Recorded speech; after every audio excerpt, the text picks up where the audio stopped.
suka mengabarkan tentang hari surga, tentang kasih Tuhanku yang mati bagiku.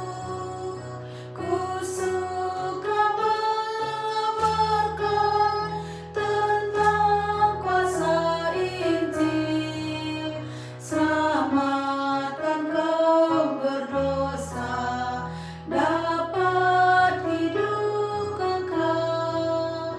Ku suka mengabarkan Injil Tuhan yang mulia, kabarkan kasih Yesus dan keselamatannya.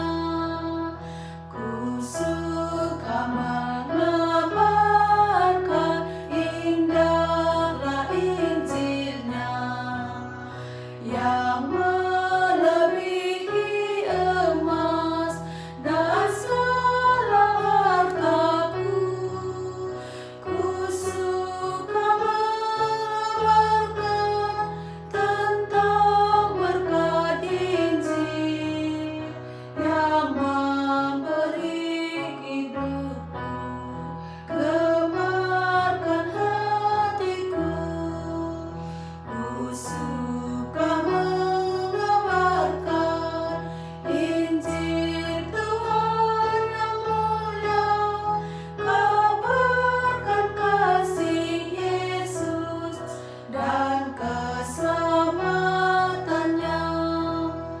Ku suka mengabarkan, semakin ku kabarkan pada umat semua sedang mendengarnya.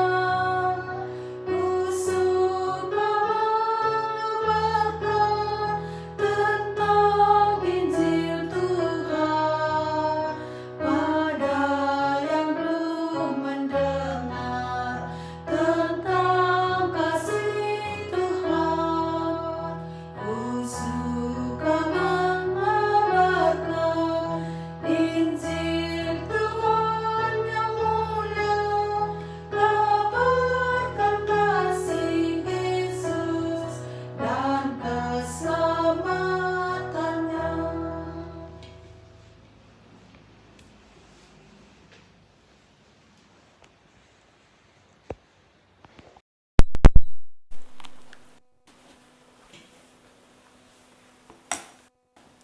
Selamat malam Bapak Ibu Saudara sekalian. Kita tiba dalam kelas kita eksposisi surat Roma. Malam ini kita masuk Roma pasal 10 bagian terakhir ayat 16 sampai ayat 21. Mari kita mohon anugerah Tuhan turun atas kita, biarlah Tuhan melalui Roh Kudus berbicara kepada kita, membukakan rahasia kebenaran Injil bagi kita. Kita berdoa.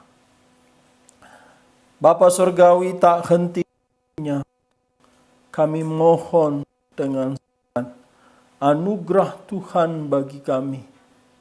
Dalam keterbatasan kami, keadaan kami, biarlah Engkau berbelas kasihan bagi kami. Kasihanilah kami ya Tuhan, yang mendengar firman-Mu. Juga hamba-Mu kasihanilah, berikanlah rahasia kebenaran firman-Mu melalui dia. Biarlah roh kebenaran, roh yang mewahyukan kitab suci, roh Allah, Roh Kudus, sekali lagi kami boleh menyaksikan pekerjaannya di tengah-tengah kami. Dan kami mohon Tuhan mengambil alih hamba-Mu, biarlah kuasa kebangkitan Kristus bekerja melalui dia untuk menyampaikan kebenaran firman-Mu. Firman-Mu yang lebih tajam dari pedang bermata dua, boleh memisahkan keinginan daging dan keinginan roh. Biarlah kami mengerti kebenaran firman-Mu, sehingga kami boleh beroleh keselamatan dan akan mengabarkan berita keselamatan. Biarlah malam ini juga kabar baik Injil Tuhan boleh dikabarkan kepada setiap kami. Setiap kami Tuhan topang, Tuhan jaga, demikian peralatan kami Tuhan sucikan, demikian sinyal, demikian lingkungan kami. Biarlah semuanya Tuhan beranugerah, Tuhan berkuasa bertahta dan memakai semuanya itu untuk memberkati kami. Sucikan kami, layakkan kami, perkenan kami, berkati kami. Dalam nama Tuhan Yesus kami berdoa, kami memohon. Amin.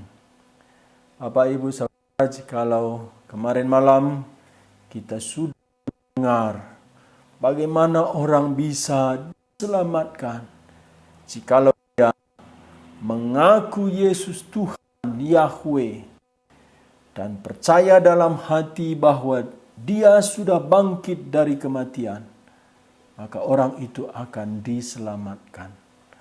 Demikian orang-orang yang berseru kepada nama Tuhan. Tuhan di situ, Yesus Kristus sebagai Tuhan, sebagai Yahweh, akan diselamatkan.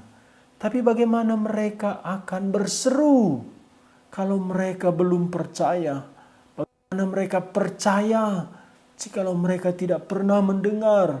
Bagaimana mereka mendengar jikalau tidak ada yang mengabarkan bagi mereka?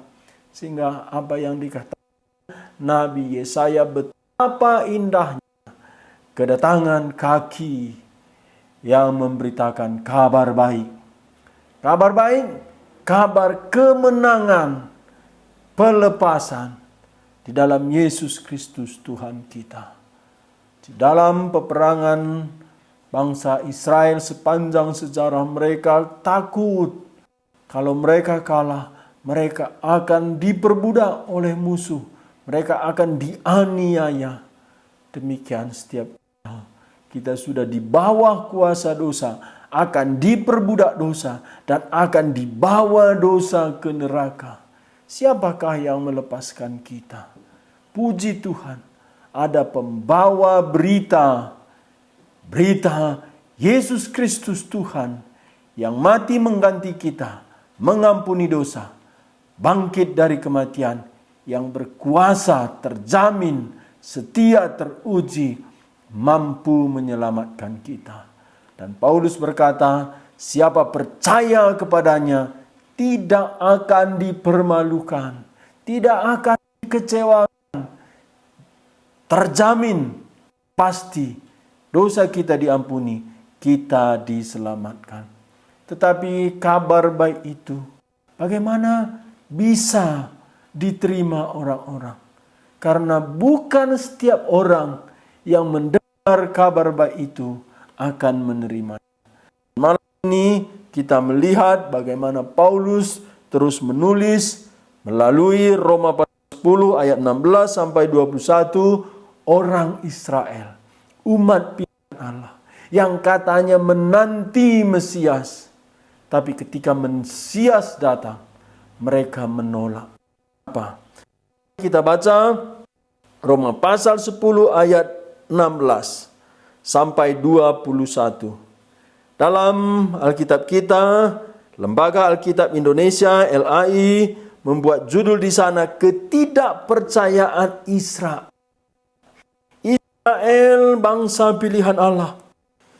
Melalui dia janji kedatangan Mesias. Tapi Israel menyalibkan Kristus. Dan setelah Kristus bangkit pun, mereka terus menganiaya orang-orang yang mengabarkan Yesus Kristus adalah Mesias. Dan itu terus terjadi sampai hari ini. Kita membaca Roma 10 ayat 16 sampai 21, ketidakpercayaan Israel. Tetapi tidak semua orang yang menerima kabar baik itu.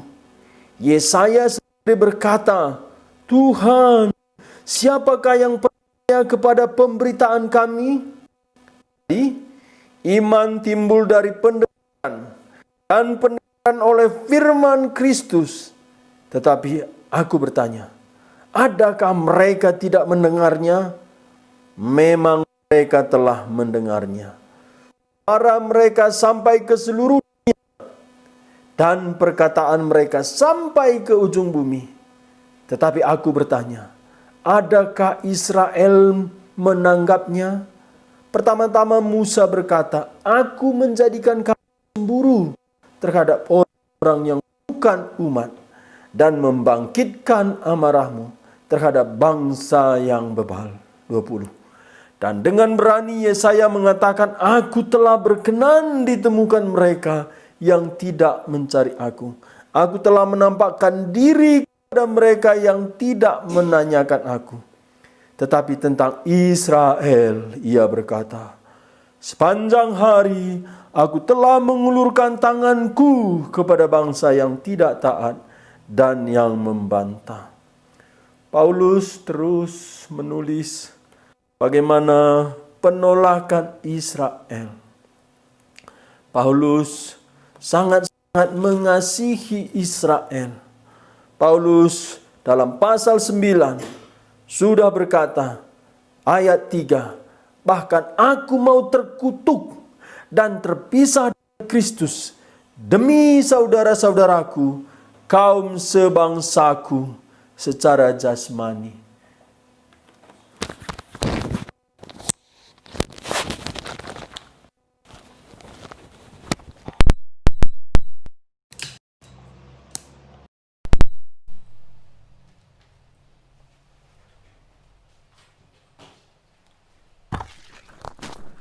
Ya, kita akan berpindah lagi dengan mikrofon secara manual. Ya, demikian Paulus sudah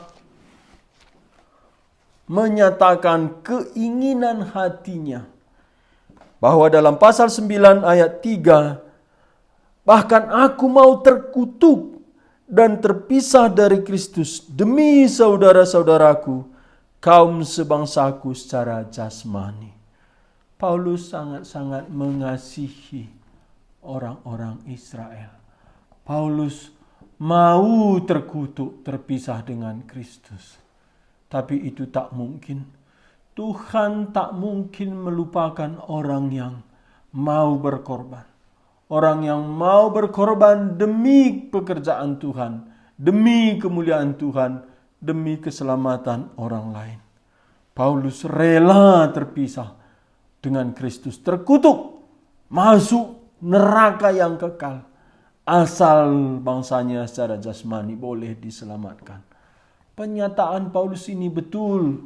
Waktu Paulus di Kisah Para Rasul dinyatakan oleh anak-anak Nabi Agabus bahwa dia akan diikat dan akan dihukum. Paulus berkata, jangan halangi aku. Aku bukan saja rela diikat, terpenjara karena Kristus, tapi aku mau mati untuk Kristus. Inilah semangat pekabaran Injil. Tidak bisa dihalangi oleh apapun, siapapun. Karena dia begitu mencintai jiwa-jiwa. Kita selalu punya alasan kalau mau berbuat sesuatu kepada Tuhan. Kita stop, kita berhenti, kita membuat alasan. Itu bukti kita pura-pura. Itu bukti kita tidak sungguh-sungguh. Tak mungkin cinta kasih kita kepada Tuhan. Paulus berkali-kali menyatakan ini dalam Kisah Rasul. Demikian dalam Roma pasal 9, demikian juga dalam Roma pasal 10.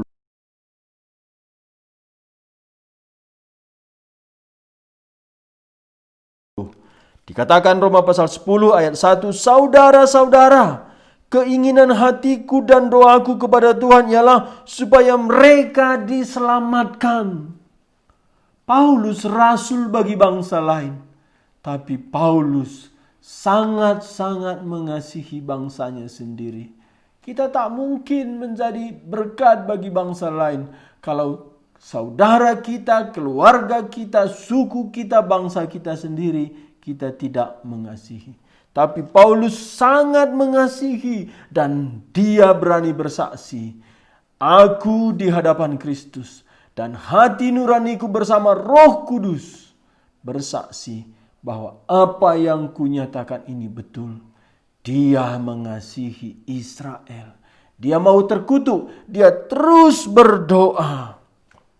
Tetapi Israel tetap menolak. Dikatakan pasal 10 ayat 16, tetapi tidak semua orang telah menerima kabar baik itu. Kemarin, betapa indahnya kedatangan kaki orang yang membawa kabar baik. Kabar baik apa?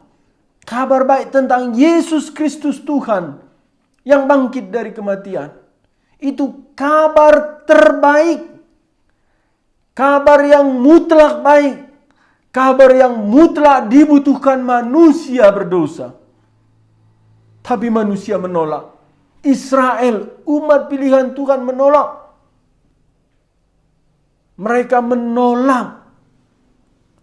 Tetapi tidak semua orang menerima kabar baik itu. Yesaya berkata, Tuhan, siapakah yang percaya kepada pemberitaan kami? Penolakan Israel tidak mengejutkan Tuhan dan juga tidak membingungkan Paulus. Karena Nabi Yesaya sudah menulis, Tuhan, siapakah yang percaya kepada pemberitaan kami? Pemberitaan tentang Yesus Kristus Mesias.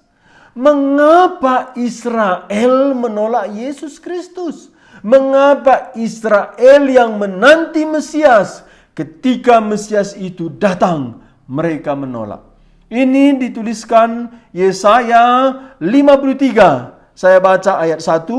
Siapakah yang percaya kepada berita yang kami dengar? Dan kepada siapakah tangan kekuasaan Tuhan dinyatakan? Karena di sini Yesaya sudah memberitakan kedatangan Mesias. Orang Israel waktu itu tidak terbuka. Malahan mereka menganiaya Yesaya. Yesaya mati di tangan raja. Yesaya mati digergaji. Karena apa? Karena Yesaya memberitakan pertobatan, kedatangan Mesias.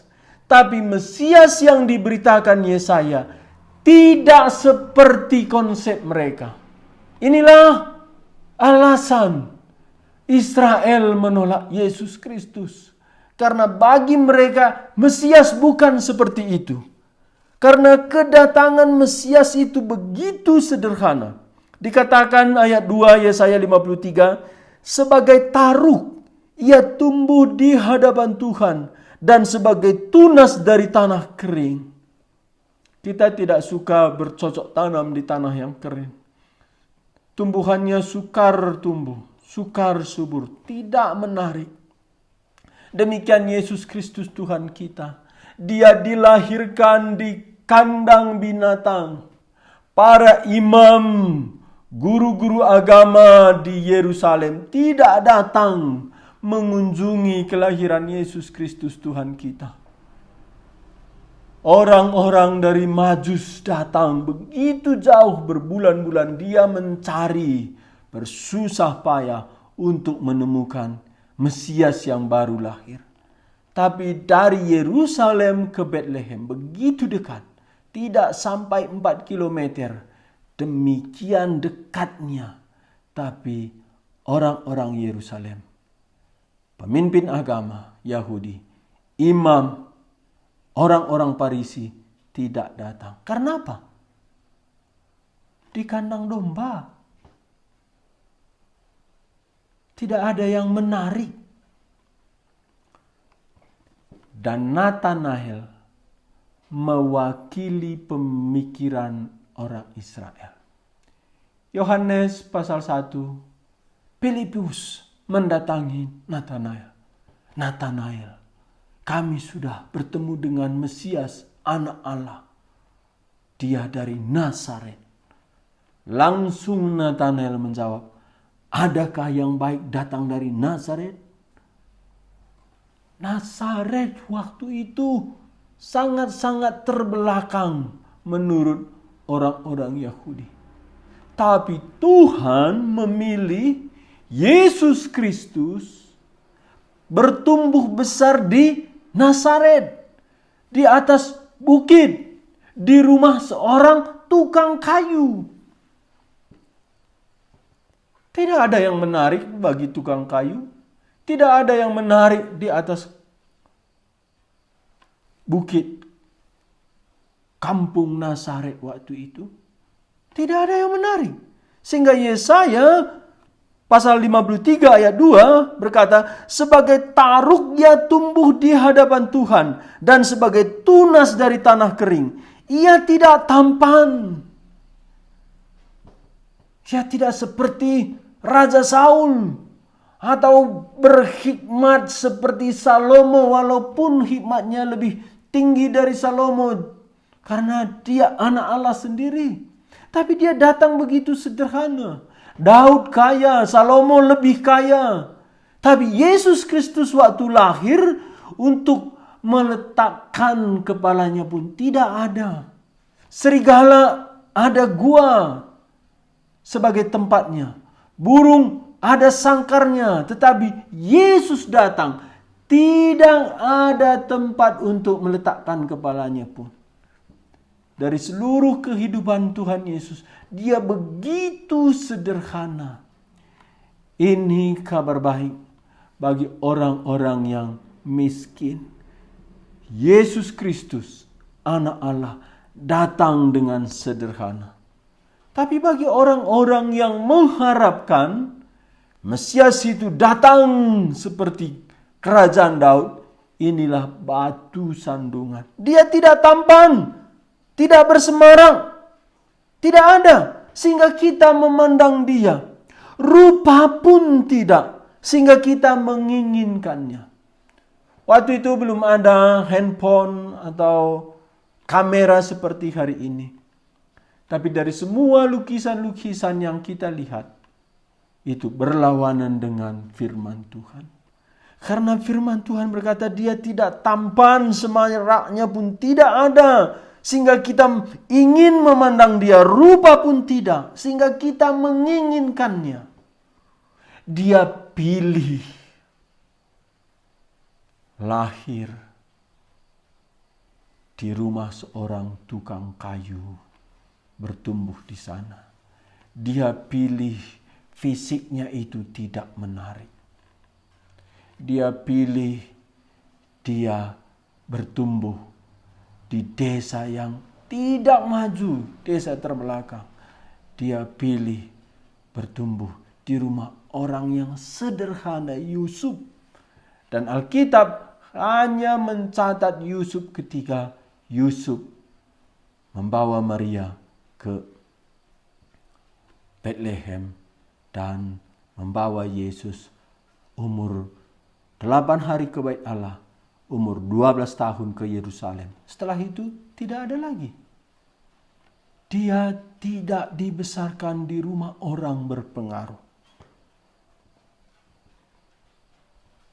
Dikatakan ayat 3, ia dihina dan dihindari orang. Seorang yang penuh kesengsaraan dan yang biasa menderita kesakitan. Dia disebut Mesias. Tapi dia sengsara, penuh kesengsaraan. Dan yang terbiasa menderita kesakitan. Mulai dari bayi sampai mati di atas salib, dia dianiaya. Pelayanan Tuhan Yesus ditolak orang Nazaret. Bahkan ditolak adik-adiknya secara jasmani. Dia terbiasa menderita kesakitan. Ia sangat dihina. Sehingga orang menutup mukanya terhadap dia. Bagi kita pun dia tidak masuk hitungan. Dia lebih hina dari warga biasa. Dia begitu sederhana. Kadang-kadang saya berpikir begitu berbahagia orang-orang yang langsung datang kepada Kristus waktu itu. Langsung bertemu dengan Kristus. Tapi kalau kita baca Alkitab, sebenarnya sangat menakutkan hidup sejaman dengan Tuhan Yesus. hidup di daerah tanah Palestina, langsung bertemu dengan Tuhan Yesus. Sangat berbahaya. Kenapa? Karena kita sungguh-sungguh riskan salah menanggapi dia. Karena dia begitu sederhana, kita pun sulit percaya. Karena apa? Karena dia lebih sederhana, lebih rendah dari orang-orang pada umumnya. Inilah yang membuat orang Israel menutup hati kepada Tuhan Yesus. Bagi kita pun dia tidak masuk hitungan. Yesaya 53 ayat 4. Tetapi sesungguhnya penyakit kitalah yang ditanggungnya, dan kesengsaraan kitalah yang dipikulnya. Padahal kita mengira dia kena tulah, dipukul dan ditindas Allah. Memang kalau kita lihat ketika Yesus disalib, orang-orang menghina dia, mencibir dia. Jikalau engkau adalah anak Allah, turunlah dari atas salib. Jikalau engkau Mesias, lepaskanlah dirimu. Ini apa? Ini satu penghinaan bahwa orang-orang yang menyaksikan penyaliban Tuhan Yesus, mereka menganggap Yesus kena tulah. Dan itu yang menyaksikan orang-orang Yahudi sendiri. Sehingga ketika pengadilan Tuhan Yesus, Pilatus berkata, apakah aku melepaskan Yesus rajamu itu? Tapi orang Israel menolak. Dia bukan raja kami. Jikalau engkau melepaskan dia, engkau bukan sahabat kaisar. Yesus, raja Israel. Tapi ditolak Israel. Tapi Pilatus memerintahkan kepada prajurit, tulis di atas salib, ini raja orang Israel.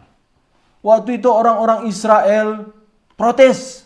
Imam besar protes, jangan ditulis ini raja orang Israel. Tapi tulislah kata orang ini, dia raja orang Israel. Demikian kata imam besar. Tapi jawab Pilatus, apa yang sudah tertulis tetap tertulis. Dalam kedaulatan Allah tidak bisa mengganggu apapun yang Tuhan mau nyatakan bahwa Yesus betul-betul raja Israel, tapi Israel sendiri menyalibkan rajanya. Demikian Roma pasal 10 ayat 16. Tetapi tidak semua orang telah menerima kabar baik itu. Yesaya sendiri berkata, Tuhan, siapakah yang percaya kepada pemberitaan kami? Yesaya sudah menuliskan, menubuatkan bahwa berita tentang Mesias, Yesus Kristus Tuhan yang bangkit dari antara orang mati, siapa yang mau menerima? Demikian sederhana, demikian hina. Dia seperti kena tulah, tetapi sebetulnya penyakit kitalah yang ditanggungnya. Inilah Injil. Berita Injil harus mengabarkan Yesus tersalib. Bukan karena dosanya. Yesus tersalib karena penyakit dosa kita, pelanggaran kita. Berapa pelanggaran yang kita perbuat? Mulai bangun pagi sampai kita tidur. Sepanjang hari. Apa yang kita pikirkan, apa yang kita lakukan. Berapa hina hidup kita, berapa cemar. Bagaimana kita menyembah berhala, percaya kepada ilah-ilah palsu. Tapi sekaligus kita orang-orang yang beragama. Hari Minggu ke gereja.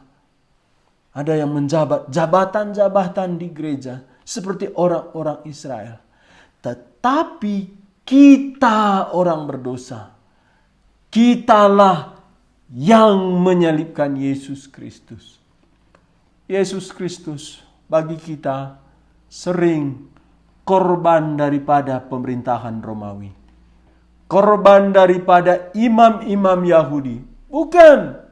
Alkitab berkata, dosa kitalah yang ditanggungnya.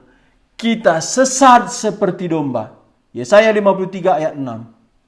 kita mencari jalan kita masing-masing.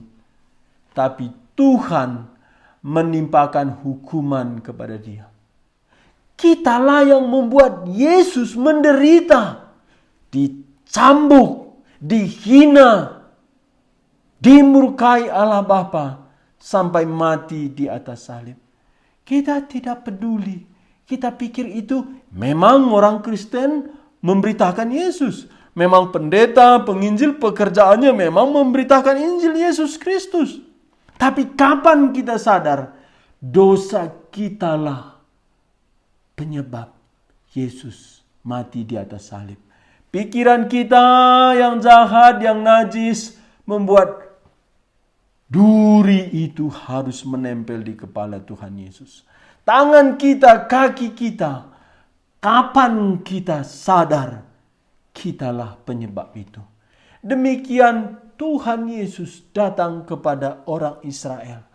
Oh Yerusalem, Yerusalem, aku sering mencoba mengumpulkan engkau seperti induk ayam mengumpulkan anak-anaknya. Demikian Tuhan Yesus berkata dalam Lukas pasal 13. Tetapi engkau tetap menolak. Kapan Tuhan Yesus ingin sering mengumpulkan Israel? Ini menyatakan Yesus Kristus, Allah perjanjian lama, terus berjuang mengumpulkan orang-orang Israel supaya kembali kepada Tuhan, Yahweh, Allah Abraham, Ishak dan Yakub. Tapi mereka menolak. Dikatakan di sini Roma 10 ayat 17, jadi iman timbul dari pendengaran dan pendengaran oleh firman Kristus. Ayat 18, tetapi aku bertanya, adakah mereka tidak mendengarnya? Jadi Israel tidak percaya kepada Yesus Kristus. Memang percaya kepada Yesus Kristus harus dengan mendengar firman tentang Kristus. Tapi mereka tidak percaya kepada Kristus. Kenapa? Apakah mereka tidak mendengarnya? Ayat 18, tetapi aku bertanya, adakah mereka tidak mendengarnya? Memang mereka telah mendengarnya. Bukan tidak. Menolak itu pasti karena mendengar. Dan Paulus mengutip Mazmur 19 ayat 4. Suara mereka sampai ke seluruh dunia dan perkataan mereka sampai ke ujung bumi. Ini langit menceritakan perbuatan Allah. Matahari memberitakan perbuatan tangannya. Dari seluruh alam semesta, suara Allah terdengar bahwa Allah itu ada. Dan Allah itu adalah Allah Israel. Dan Allah itu sekarang inkarnasi di dalam pribadi Yesus Kristus.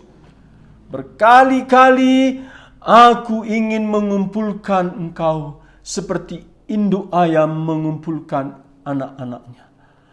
Aku mengutus nabi-nabiku. Berarti nabi di perjanjian lama, Yesus Kristus yang mengutus. Untuk apa? Untuk membawa Israel kembali kepada Tuhan. Dan Tuhan Yesus pernah berkata, mulai dari kematian Habil sampai Nabi Zakaria harus ditanggung-jawabi oleh orang-orang Israel. Karena Israel terus membunuh nabi-nabi. Sehingga Tuhan Yesus membuat satu perumpamaan dalam Injil Lukas.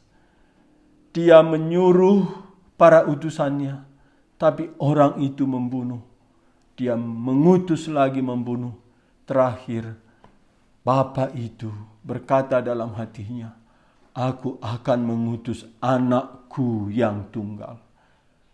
Jikalau aku mengutus anakku, mereka akan menghormati. Tapi apa yang terjadi? Mereka menangkap anak itu, memukul, menarik keluar dan membunuh.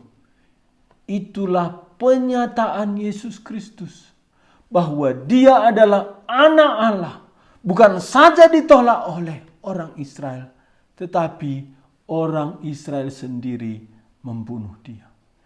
Bagaimana ya? Orang yang paling mengasihi kita, kita benci, kita tolak. Siapakah yang paling mengasihi kita? Bukan mama kita, bukan papa kita, tapi Allah pencipta kita di dalam pribadi Yesus Kristus. Dia sendiri mengambil rupa dalam daging seperti daging kita, tidak berdosa, supaya dosa yang kita perbuat melalui daging kita boleh ditimpakan kepada Dia. Inilah cara Tuhan mengasihi kita. Inilah cara Tuhan menebus kita. Tapi cara ini ditolak Israel.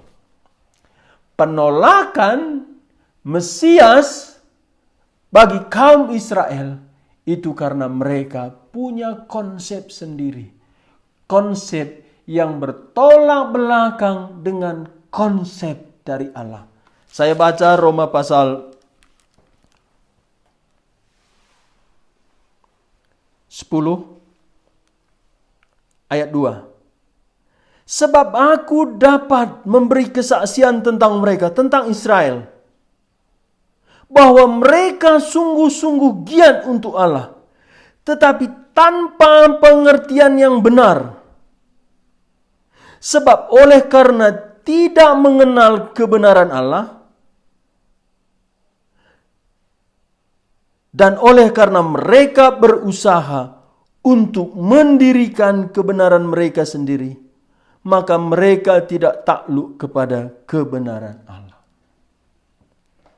Apa penyebab orang Israel menolak Mesias Yesus Kristus? Karena mereka membangun kebenaran sendiri. Mereka mendirikan kebenaran sendiri. Mereka membuat kebenaran melalui Taurat. Mereka akan diselamatkan. Hari ini dengan sedih kita mendengar ini terus-menerus. Karena yang mengaku Kristen sebenarnya bukan seperti konsep Alkitab. Karena Kristen konsep Alkitab, keselamatan itu bukan kebenaran kita. Keselamatan itu bukan usaha kita. Tapi keselamatan itu kebenaran yang disediakan Allah bagi kita. Kita tidak perlu lagi berjuang. Sudah siap semua. Tuhan Yesus membuat satu perumpamaan. Seorang raja berpesta untuk pesta pernikahan anaknya. Dia mengundang semua orang-orang dan pesannya, datanglah. Semua sudah tersedia. Inilah Injil. Semua sudah tersedia. Lembu tambun sudah dipotong. Sudah disembelih. Kain putih, baju, jubah putih sudah disediakan. Apa artinya? Korban untuk keselamatan sudah disediakan Allah. Pengampunan dosa, baju putih, sudah disediakan Allah. Di dalam Yesus Kristus, pengampunan dosa, pembersihan kecemaran kita, sudah selesai di atas salib. Kita tidak perlu lagi berusaha. Kita hanya perlu datang dengan iman. Tetapi inilah yang ditolak orang Israel. Sehingga Paulus tadi berkata ayat 18, adakah mereka tidak mendengar? Mereka mendengar. Mendengar kok menolak? Karena mereka punya konsep. Sehingga orang-orang tidak beroleh keselamatan setelah mendengar Injil. Ada satu masalah. Karena mereka tetap memegang konsep. Melalui perbuatan usaha mereka, mereka akan diselamatkan. Disinilah yang dikatakan Paulus dalam Roma 10 ayat 18 tadi. Tetapi aku bertanya, adakah mereka tidak mendengarnya? Memang mereka telah mendengarnya. Suara mereka sampai ke seluruh dunia dan perkataan mereka sampai ke ujung bumi. Alam semesta menyaksikan Allah. Allah itu ada. Dan Allah yang ada itu datang secara pribadi di dalam pribadi Yesus Kristus. Tapi pribadi Yesus Kristus yang menyatakan Allah, mereka tolak. Ayat 19, tetapi aku bertanya, adakah Israel menanggapnya? Maksudnya, adakah Israel meresponi kalau sudah mendengar? Pertama-tama Musa berkata, aku menjadikan kamu cemburu terhadap orang-orang yang bukan umat dan membangkitkan amarahmu terhadap bangsa yang bebal. Artinya apa? Penolakan Israel terhadap Mesias yang dijanjikan diterima bangsa lain. Dan ini kita akan masuk minggu depan pasal 11. Ini memang dalam kedaulatan Allah. Penolakan Israel terhadap Mesias membuat Injil tiba kepada kita. Dan Paulus ketika ditolak Israel, dia berkata, mulai hari ini aku akan pergi kepada bangsa lain. Israel bukan tidak mendengar. Israel mendengar. Tapi Israel menolak. Dan Paulus mencatat, Musa sudah menuliskan, aku akan menjadikan kamu cemburu. Dalam Injil berkali-kali para murid cemburu. Contoh seperti seorang perempuan Kanaan yang anaknya kerasukan setan. Dia terus mengikut Tuhan Yesus. Tuhan, kasihanilah aku. Kasihanilah aku. Tuhan Yesus diam. Para murid berkata kepada Tuhan Yesus, Guru, suruh perempuan ini pergi. Sebenarnya ada dua Injil, satu Injil, suruh anjing ini pulang. Tapi Yesus diam. Perempuan ini terus mengikut. Mau apa engkau perempuan? Perempuan ini berkata kepada Tuhan Yesus, tolong aku Tuhan, anakku dirasuk setan. Kasihanilah dia. Tuhan Yesus berkata, tidak pantas roti diberikan kepada anjing. Tapi perempuan ini menjawab, Tuhan, anjing-anjing pun makan dari remah-remah yang jatuh dari meja anak-anak. Tuhan Yesus berkata, karena perkataanmu ini, jadilah seperti itu. Ini penolakan Israel membawa kesempatan bagi bangsa-bangsa lain. Bangsa-bangsa lain yang tidak mempunyai Taurat, tapi hatinya lunak terhadap Injil Yesus Kristus. Dan saat itu, murid-murid Tuhan Yesus heran. Mengapa Tuhan Yesus mengabulkan permintaan ini? Dan berkali-kali demikian. Dan Rasul Petrus ditolak oleh Israel. Karena Rasul Petrus mengabar Injil ke rumah Kornelius. Dan sejarah mencatat, karena Simon Petrus mengabar Injil ke rumah Kornelius, seorang Romawi, orang Itali, Simon Petrus tidak lagi diterima oleh orang-orang Yahudi. Demikian Tuhan Yesus menunggu perempuan Samaria di pinggir sumur Yakub. Ini adalah kabar baik bagi bangsa-bangsa di luar Israel. Dan Paulus tidak salah. Pasal 1 ayat 14, dia sudah berkata, aku berhutang kepada semua orang. Artinya dia tahu misi Yesus Kristus. Walaupun Yesus Kristus ketika memilih Saulus sudah kira-kira 10 tahun Tuhan Yesus naik ke surga. Paulus tidak ikut mendengar perintah Tuhan Yesus, amanat agung. Tapi Paulus mengerti bahwa Injil bukan hanya untuk orang Yahudi.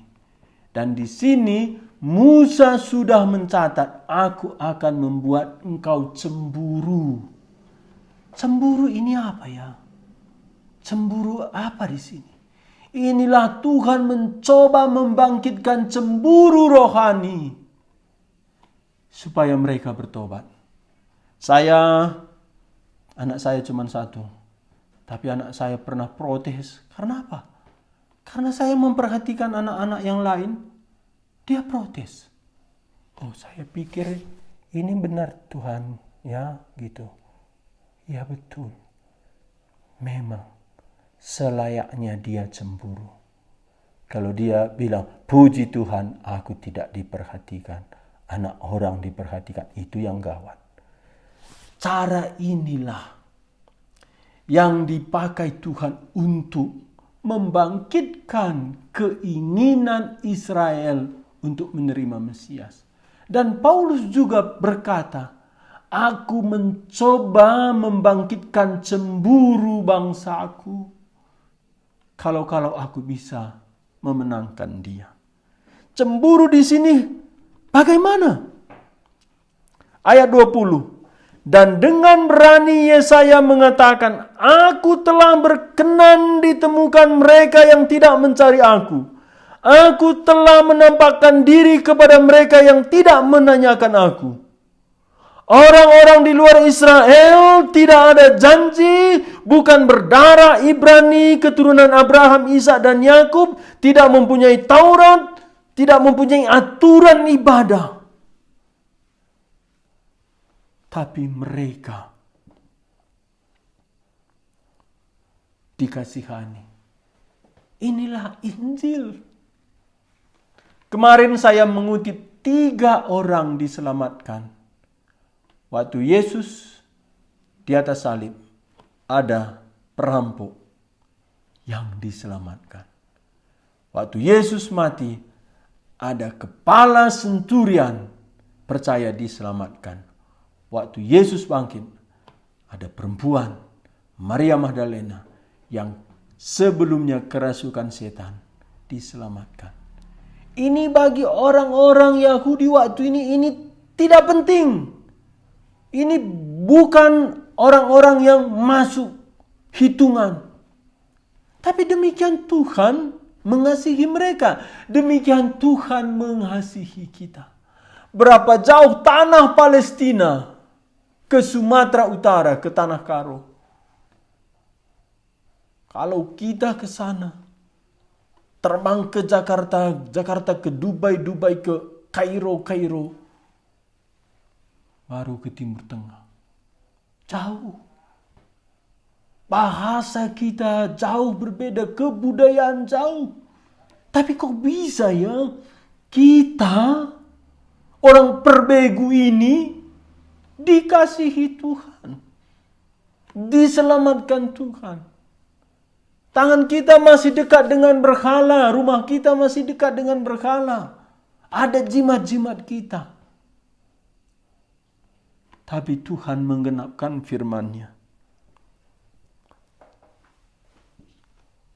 Dan dengan berani Yesaya mengatakan, aku telah berkenan ditemukan mereka yang tidak mencari aku.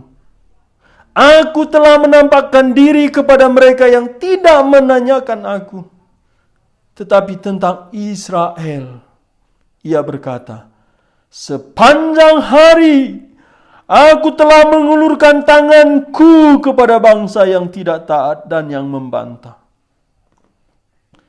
Israel bukan tidak dikasihi.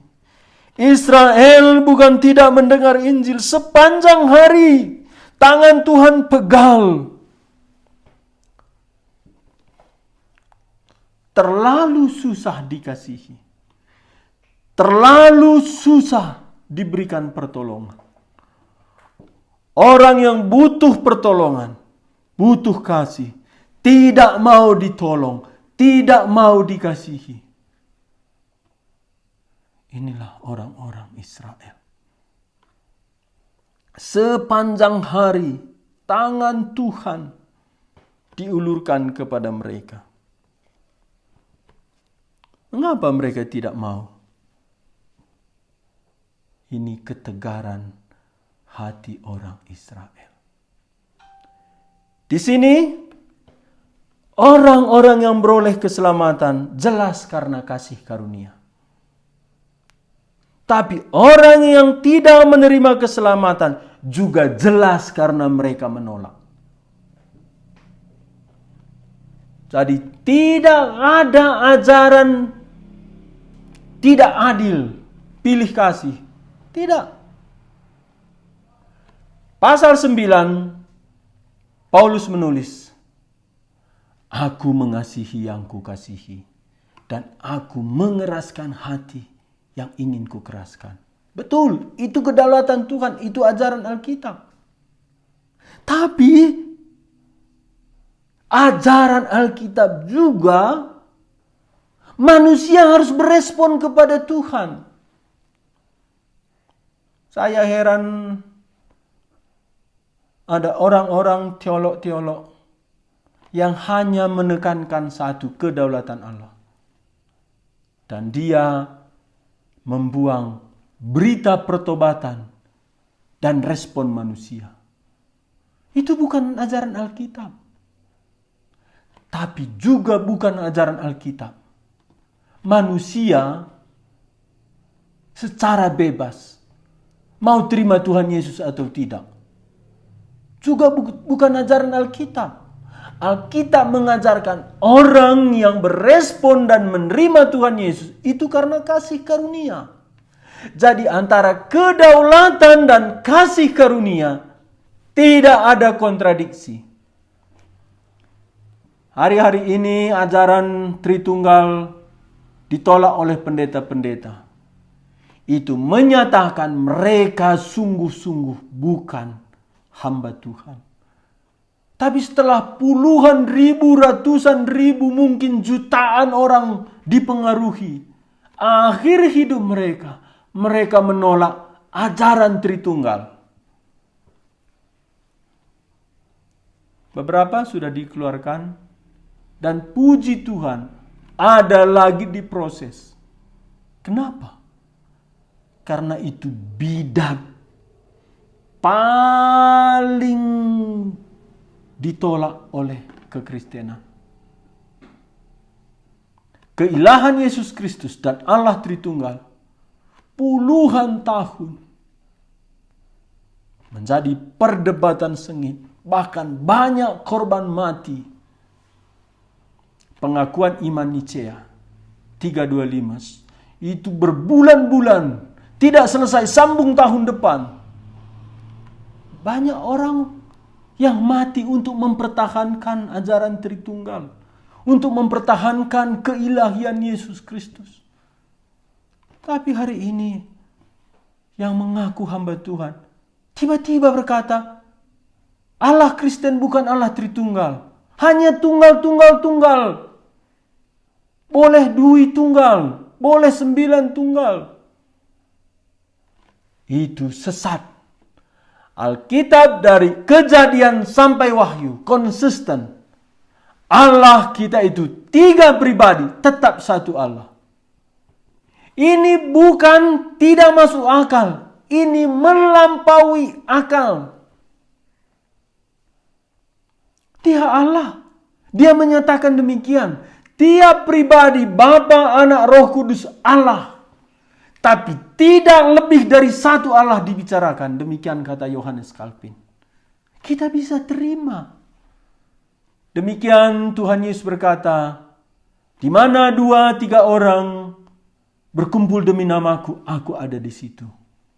Saat ini Yesus Kristus ada di sini. Jikalau ada di Medan, di Siantar, di Jakarta, di luar negeri, mereka berkumpul demi nama Yesus. Yesus Kristus ada di tengah-tengah mereka. Itu kebenaran firman Tuhan. Demikian kebenaran firman Tuhan. Bapa, Anak, dan Roh Kudus, tiga tetap satu Allah. Dan Yesus Kristus adalah penyataan Allah. Dia Allah sepenuhnya. Demikian manusia sepenuhnya.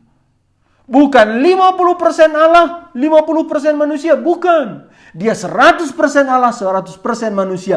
Tetap satu pribadi, Yesus Kristus. Dan inilah ajaran Alkitab. Apa yang mau saya nyatakan di sini? Bahwa pertobatan itu mutlak. Dan iman itu mutlak untuk diselamatkan. Yesaya 65 ayat 1 dan 2. Aku telah berkenan memberi petunjuk kepada orang yang tidak menanyakan aku. Aku telah berkenan ditemukan oleh orang yang tidak mencari aku. Aku telah berkata, ini aku, kepada bangsa yang tidak memanggil namaku. Artinya, kasih karunia menyelamatkan orang-orang di luar Israel. Penyembah berhala yang bukan memanggil nama Tuhan. Setiap kita diselamatkan, itu sungguh-sungguh kasih karunia. Tapi Yesaya 65 ayat 2, sepanjang hari aku telah mengulurkan tanganku kepada suku bangsa yang memberontak, yang menempuh jalan yang tidak baik, dan mengikuti rancangannya sendiri.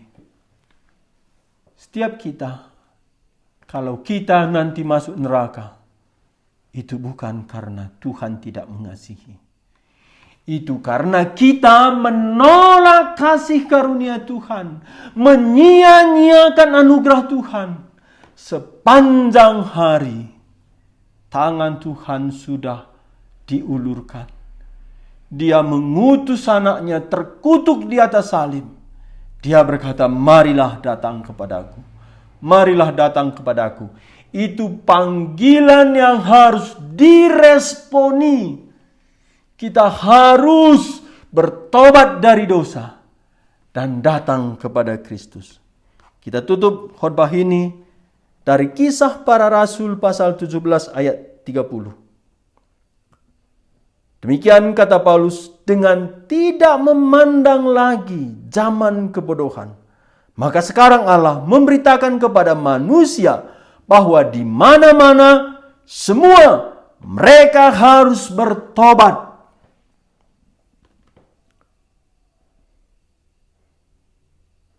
Bertobat. Harus bertobat. Kasih karunia Allah sudah diberikan. Tapi kita harus meresponi. Janganlah kita seperti Israel yang tegar tengkuk. Sepanjang sejarah, tangan Allah diulurkan bagi mereka. Dan Yesus Kristus mau memasuki kota Yerusalem. Dia menangisi kota itu. Tidak sering Tuhan Yesus menangis dalam Alkitab. Dia menangis bersama Maria, saudari daripada Lazarus. Dan dia menangis di pintu gerbang Yerusalem. Lukas 13 ayat 34. Yerusalem, Yerusalem, engkau yang membunuh nabi-nabi, melempari dengan batu orang-orang yang diutus kepadamu. Berkali-kali aku rindu mengumpulkan anak-anakmu, sama seperti induk ayam mengumpulkan anak-anaknya di bawah sayapnya. Tetapi kamu tidak mau. Bapak, Ibu, Saudara sekalian, saya mohon, saya minta, siapapun kita, baik yang secara langsung mendengar melalui live streaming, atau siaran ulang di Facebook ini, atau di YouTube, jangan tolak kasih Tuhan. Kita mendengar Yesus Kristus mati dan bangkit bagi kita, karena Tuhan ingin menyelamatkan kita. terimalah kasih Tuhan. Kita berdoa. Bapa Surgawi, Engkau mengutus nabi-Mu. Beribu-ribu tahun yang lalu sudah memberitakan kedatangan anak-Mu Yesus Kristus sebagai Mesias, mati mengganti kami. Karena kami semua sudah berdosa, kehilangan kemuliaan Allah. Kami tidak sanggup lagi menjalankan Taurat. Dalam diri kami tidak ada yang baik. Kami bersama Rasul Paulus mengakui kehendak memang ada. Tapi yang jahat yang kami lakukan. Malam ini siapapun kami ya Tuhan, tolonglah oleh Roh Kudus Tuhan. Seperti yang Tuhan katakan, di mana-mana seluruh bumi, Tuhan memanggil manusia bertobat. Pengampunan dosa Tuhan sudah sediakan di atas salib. Anak-Mu yang tunggal sudah Tuhan sembelih, Tuhan korbankan bagi kami. Dan Dia sudah bangkit. Lembutkan hati kami ya Tuhan. Biarlah kami meninggalkan dosa-dosa kami dan datang kepada Yesus Kristus. Batu yang dibuang tukang, tapi Dia batu penjuru. Batu yang menyelamatkan kami. Bapak, Ibu, Saudara sekalian, siapapun kita, jangan sia-siakan pengampunan dosa yang sudah dilakukan Kristus di atas salib. Jikalau belum pernah secara serius bertobat dan datang kepada Tuhan Yesus, datanglah kepadanya saat ini. Berkatalah dengan doa kepada Tuhan Yesus, doa yang sederhana. Oh Tuhan Yesus, aku orang berdosa. Malam ini aku bertobat, datang kepada Tuhan. Dengan iman aku menerima Tuhan Yesus sebagai Allahku, Tuhan dan Juru Selamatku. Jikalau ini iman dan pengakuan Bapak, Ibu, Saudara, Bapak, Ibu, Saudara sudah diselamatkan. Terima kasih Bapa di sorga, kami serahkan firman-Mu dalam kuasa Roh Kudus. Biarlah firman-Mu ini memanggil orang-orang yang mendengarnya untuk diselamatkan Yesus Kristus. Ini doa kami dalam nama Yesus Kristus, anak-Mu itu kami bersyukur, kami berdoa. Amin. Terima kasih bagi kita semua. Tuhan memberkati kita.